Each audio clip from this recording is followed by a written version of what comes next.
Welcome back to Headliners, your first look at all Wednesday's newspapers. I'm Simon Evans here with Josh Howie and Kerry Marx, and we have Kerry to begin with the Telegraph now. Angela flipping council houses for me, but not for thee.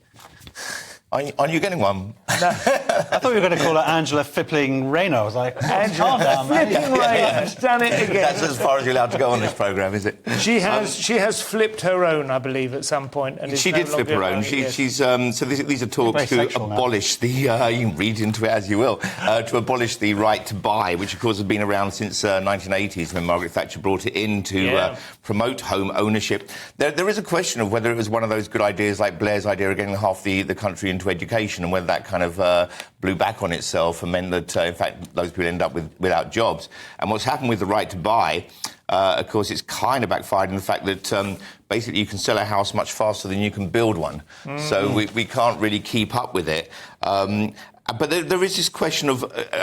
OK, so they're mentioning here, they're saying Angela Rayner in talks to abolish right to buy after pocketing $49,000 from scheme, which makes it sound like it was directly related, or, what a cheek. Yeah. She sold her house, and there was a scandal over it, but the investigation found that she hadn't done anything wrong there. But it's good that they printed all of the allegations again. Yeah, they're just putting the allegation there without any real need to.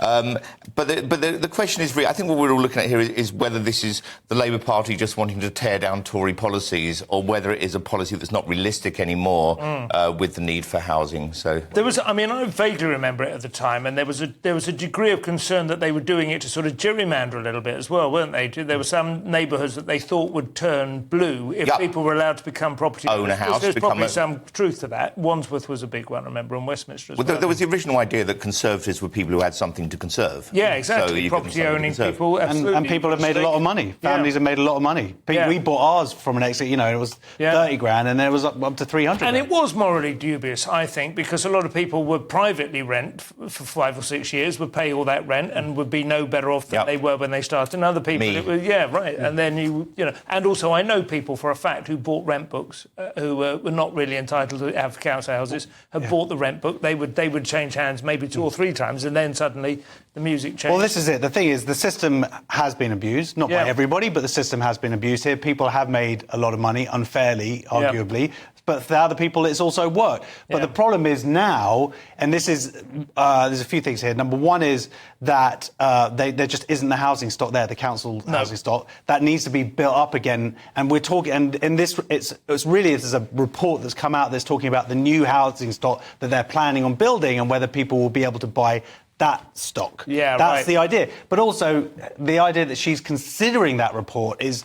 Well, she's read the report. That's what the story is. So someone's written a report, she's read it, and they've gone, look, she's considering it. Well, that's slightly different. There's a report that she's read. We're not teetering on the edge of legislation here. Not yet, but at the same time, we have a housing issue in this country, and we have to do what we have to do. And in London in particular, of course, there's a particular point of contention, which is the degree to which social housing... But there's a cap on like £130,000, so that's only about 1/10 of a house, a flat. Right. It's a joke, by the way. It's at least 8%. Yeah. Josh, we have iNews now, and we move on to the safer ground of messaging and nudging, how to make rejoin palatable or even better, undetectable. Yes, so Operation Softer Brexit. So soft Brexit. Inside the Whitehall plan to achieve Starmer's EU reset. And what the gist of it is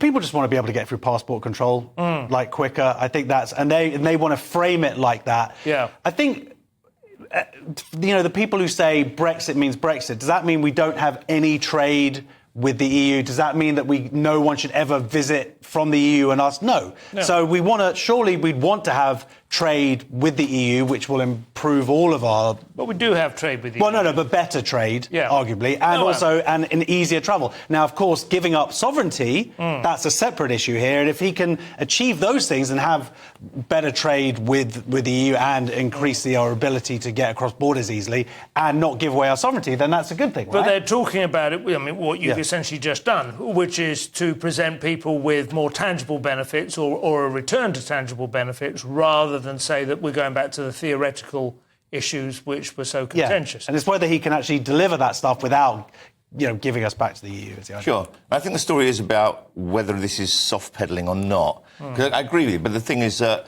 but the argument here is that he should phrase everything and frame it all in a way that doesn't mention words like single market and so on and people's fears. Because this is now such a contentious issue that's been going on for years and we finally thought was done. It's like a divorce settlement that's been painful for everyone. And no matter where you stood on it, it's kind of nice to reach that stage. And then there's of course, a lot of Remainers that have been brought into the cabinet. So they're pushing for this direction anyway. I don't know whether the word Remainers, there should be a different demonym now. Because it's rejoiners. I mean, we can't remain with something we've already lost, can we?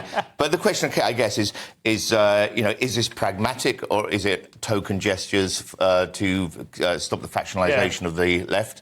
Or is it a move back in towards the EU piece by piece? Yeah, because exactly, and I think it's quite interesting that they're talking about soft pedalling this because so much of his rhetoric so far has been absolutely brutal, almost gothic, isn't it? And like he wants to make. But that seems to scare people more because they feel like he's overstating it. And like, can we trust him? And that's to be honest, I'm starting to wonder that as well. There is good news though, and I'm not talking about this issue, but David Lammy is going to have nothing to do with it. Okay. So they're it's got nothing to do with the Foreign Office anymore. It's going to be bought, and it's more about home affairs. It's the word reset that bothers me. Just kind of that sounds ominous, doesn't it? So it's a European reset. What does that mean exactly? 2015. Telegraph now, Carey, and the AfD leader has issued a stern warning to the EU, and if that isn't hot enough, can I also mention she's a lesbian?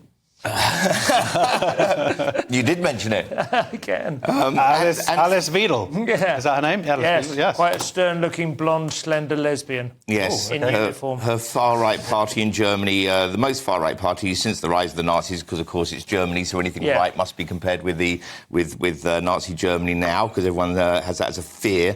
So we're sort of seeing Alex Weidel, the leader, or the co-president, rather, Alice through the looking glass of what Germany could be. And she's warning the EU the power of Germany, how much it could damage the EU if Germany were to leave and do a Dexit, which is it's not as good as Brexit, is it? It just doesn't work the same. I was thinking some of the other countries, France would be a Frexit, and Australia would be an Austrexit. Greece would be a Grexit, which sounds quite good, and you could have a Spexit and a Swexit. Grexit was before Brexit. Grexit was discussed quite a lot in about 2014. Was it called Grexit though? I don't think it was. Oh, was it? Yeah. I thought we started. I thought we started it. It was Quitterly and Spout. Quitterly. But what happens if a country that begins with E leaves Europe? What are we going to call that then? Really, it was northern. What do you think, though? There's no particular danger of that happening, is there? And it seems like an odd thing for her to go on about. I don't think there's any indication that Germany as a whole would ever consider. Germany basically runs the show. Yeah, but if this party does well... If it keeps on doing better... AfD? Yeah, the AfD. Yeah. Then that's the idea, because it was founded by Eurosceptic university professors. Oh. That's what it says here, anyway. Yes. And has since become radicalised. Yeah. So, if that's part of their core issue. I guess it's also like... But the left and the right also have issues with Brexit. It doesn't matter, which side. But anyway, the point is, I think she's saying, because they've got all these votes now... No one's coming into power with them. Yeah. And she's right to sort of not make threats, but there is a danger of people not feeling listened to. There could be a German Reform Party before you know it. No. Staying with the Telegraph, Josh, last one before the break, cries of 180 might describe the rotation of female darts players on their heels towards the exit. Well, more like, maybe 110. Female darts players threatened with disciplinary action for refusing to play transgender rivals. So this is because men have basically a biological advantage. When it comes to darts? Yes, because women are rubbish at darts. Yeah. So... it's the hunting line. That's science now. That's science. It specifically says it here. Is it for you in the pub watching people play? Yeah, and go, oh my God, what are you doing? That's not how you do it. No. So I guess there's a little bit of upper body strength. There's going to be something. The point is, why do you have women's darts as a separate category? Yeah. So it's fair for female players, whatever. Yeah, but it's like sort of why do you have the Paralympics and then allow someone who is able-bodied to then be in there? It doesn't make any sense. So people have before, specifically this person they're talking about, when she was put up against a biological male, has then sort of abdicated the match. What am I talking? It's not monarchy, is it?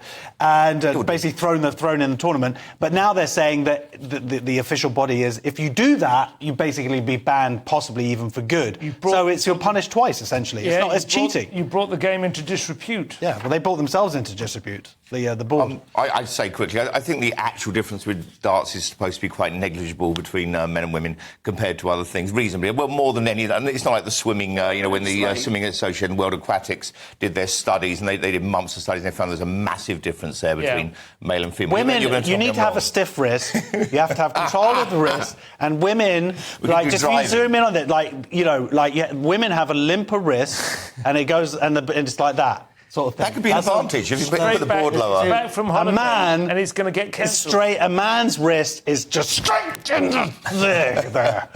180. Not convincing. Okay. I'm sorry. It's a good mime, though. No, thank you. I've never played There's no darts. awards for mimes. Coming up. I've never played darts before. Obviously. Exactly as I just said.